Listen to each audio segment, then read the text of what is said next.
Hey everyone, it's me again. If you're wondering, what's up with them today? Why does she look so silly? Well, I'm trying my best to create a comfortable atmosphere for this episode. Gosh, I'm actually a bit scared to start this episode so casually. I don't know if I'll keep this relaxed vibe when I actually upload it. I was sitting here thinking, and I came up with quite a heavy title for this podcast. I hope I've made you comfortable enough to start this conversation normally. I even need to take a deep breath because I'm feeling the pressure as I begin.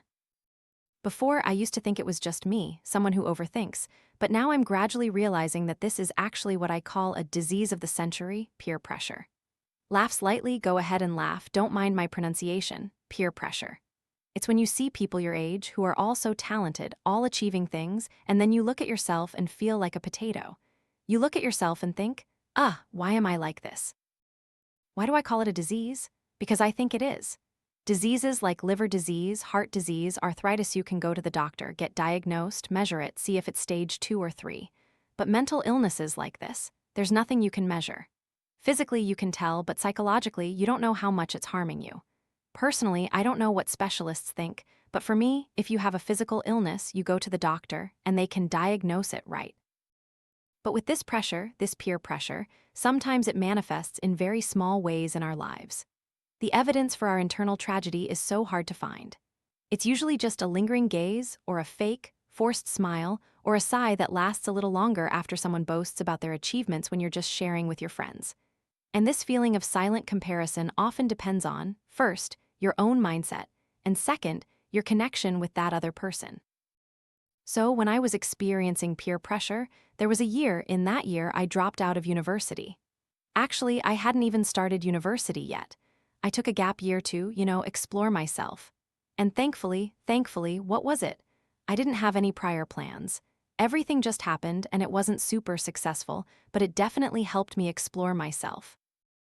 During that gap year, I saw my friends going off to university. And the university environment, especially for freshers, is a huge leap from high school. Everything is new, and so many opportunities open up part-time jobs, club activities, new relationships. I'd see my friends uploading pictures on Instagram, bragging about hanging out with this person or that person, running events, participating in all sorts of things. And honestly, I felt so incredibly pressured. I was like, what do I do now? Everyone seemed so talented, and I was just stuck treading water. They had been in university for almost a year, and I was still wandering around, searching for things I wasn't even sure about, and I wasn't sure if I'd find them after a year either. So, I was under immense pressure during that period. I was so pressured that I had to delete Instagram and Facebook from my phone. I stopped checking, stopped updating any news about my friends. But you know what? Pretending not to see others' achievements is like watching a horror movie and covering your eyes, but still peeking through your fingers. It's exactly like that. Occasionally, I'd still go on my computer, log into social media, and check up on my friends, wondering how their lives were going. And just as you might imagine, every time I did that, it hurt. It hurt so much. On Facebook, on Instagram, people always post the best, most outstanding things they want to show off. Nobody usually posts about their failures. It happens, but it's rare. And unconsciously, we end up comparing our true selves to their best curated online versions. And that's where the pressure comes from. It's like comparing a girl at home, barefaced, messy hair, just woken up, to a girl who woke up hours ago to do her hair and makeup. So that was my story from 2020. Now, it's June 2021, more than a year later. I've been at university for almost a year now. And again, I don't know what other university environments are like, but at my school, National Economics University, it's quite dynamic. There are many talented people around. If you read an article about someone your age getting a full scholarship to study in the US, you might think, oh, they're different from me. Never mind them. We're not on the same level. Right? You'd feel that way. But here, they're in the same university, the same class, the same faculty as me, in a very similar environment, and they're participating in all these activities. Whether it's a little or a lot, I can't help but feel pressured. The second thing that caused pressure was starting university a year late. My friends were already in their second year. They had a whole first year to adapt to the university environment, and by second year, they developed really fast. Everyone had great part-time jobs, they were dabbling in stocks. Their growth and evolution were evident every time we talked.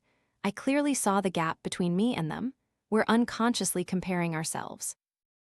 I had a different, interesting year of experiences, but they had a year to learn how to be adults. They learned how to apply for sponsorship, how to manage projects, how to write great CVs. I clearly saw my shortcomings compared to them. I'm someone who overthinks excessively. When I overthink something, I tend to seek out a friend to share it with, because when I'm overthinking, I get lost in my thoughts and need someone clear-headed to help me avoid those pitfalls. So, I called a close friend and told her, "Hey, I feel so impatient when everyone around me is doing better. Everyone is more skilled than me, and I feel pressured." My friend told me something like this: "Do you believe that your friends are also feeling pressured by you right now?" Meaning, when they look at me, they also feel pressured. Just as I think they know this and that, and their experiences are special, they also see my experiences and think they are special. When I heard that, I started to realize something. When we post our achievements on social media, we definitely cause one, or many, or even a lot of people, if you have many followers, to feel pressured. That's a certainty. And is this pressure good? Is it a good thing to try harder when you see others doing better than you? Yes, to an extent. Pressure is always necessary for growth, but this kind of pressure, it's toxic, everyone. Because it makes us impatient, we chase after others' achievements and forget our own goals. It's like seeing our friends achieve so much, and we also want to catch up. We want to be like them, and we forget what our own true self, our original goal, was. We compare our journey with the best version of someone else. Are they always that great? Not at all. They only show their best sides on social media, and we are not them. We don't know how much effort and how many failures they went through to achieve that success. We don't care about those things. There's a saying, people don't care about what you do, only the results you get. So, when we compare ourselves to others, we don't care about the process of how they got there. We only care about the result and compare it to ourselves. That's not fair to either us or them.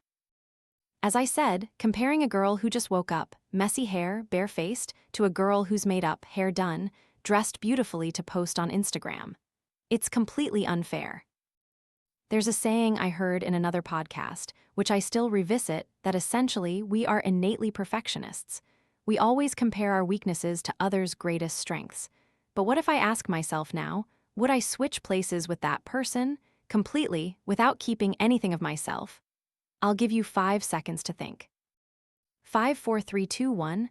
Would you switch? No, right? Of course not. You know that in those 5 seconds you thought, no, I'm special too, I have my own talents. Exactly. So, after realizing that peer pressure is a toxic thing, the next question is, how do we stop feeling pressured? I mean, I'm asking you all, I honestly don't know.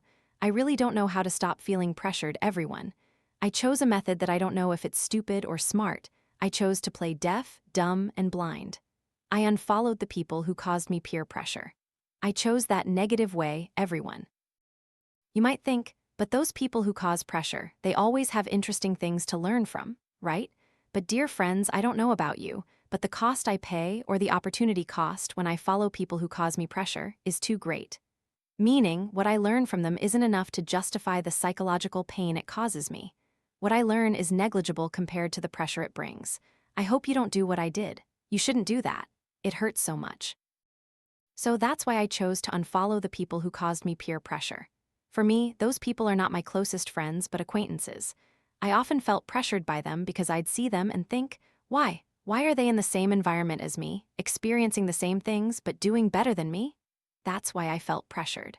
Moreover, these were people I wasn't close enough with to understand their journey. I only knew their successes. I didn't know how much hardship they went through. So I felt pressured by them, and I chose to unfollow them. It sounds a bit harsh, even mean, but I chose to turn off notifications for their posts and stories. So, I still follow them, but I never see their updates. If any of my friends are listening to this podcast, I'm really sorry. I don't know what else to do. My closest friends who are doing better than me? Yes, there are some, but the pressure there makes me feel happy more often. Because I'm not an outstanding person, I don't know everything about every problem. So, having such talented friends, they can teach me good things. Because, frankly, to become a master, to become successful in any field, requires a lot of time plus natural talent, and by natural talent, I mean effort, everyone.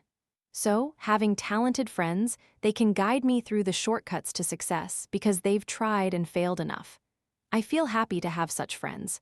We don't feel pressured by them. And for people who are super talented, like a celebrity or a super successful public figure, clearly, they're not on the same playing field as me. So, I see them as someone to learn from, and I don't feel pressured by people who are so outstanding. I think the way I overcome pressure is by playing dumb, deaf, and blind with normal friends, meaning acquaintances who aren't close. Now let's talk about the final wisdom. Everyone has their own strengths and weaknesses.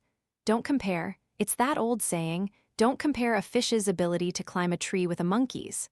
Doesn't that sound right, everyone? Also, everyone has their own timeline, their own life path. Just keep trying, everyone. Just keep going. Don't let yourself feel pressured. There's a quote that inspires me from Giang Oi, a Vietnamese YouTuber influencer. If you're afraid of being late for a train or late for school, that's understandable. But if you're afraid of being late in life, then what are you living for? Just die quickly. Remember that, write it down. It's okay to be afraid of being late for a train or school, but being afraid of being late in life. What's the point of living then? Just die faster or what? Everyone keep that in mind. I mean, I'm still living and feeling pressured every day, but hey, pressure makes diamonds, everyone. Right? I wasn't good at chemistry, someone tell me. Does pressure make diamonds? Yes, it does. So, what I mean is, with pressure, we grow. And finally, I have one last message for everyone. Of course, everyone needs the recognition of others because in Maslow's hierarchy of needs, the need to be cared for and recognized by others is a major need.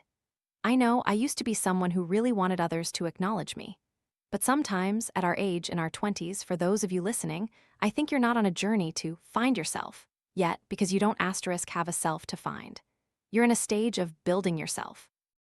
Your self is built day by day. You haven't fully formed, you haven't become someone yet. So, the need for others' recognition isn't as urgent or necessary at this moment. So, don't always wish for achievements to get recognized. Just try your best and do what you can. You can't control the outcome. And I hope you all feel more comfortable after listening to this episode and less pressured, okay?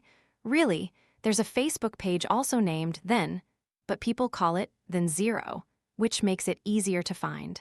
You can like it, listen to my silly stories and thoughts there. So I'm inviting you all to join. That's it, this conversation ends here. Thank you all for listening. Goodbye and see you next time.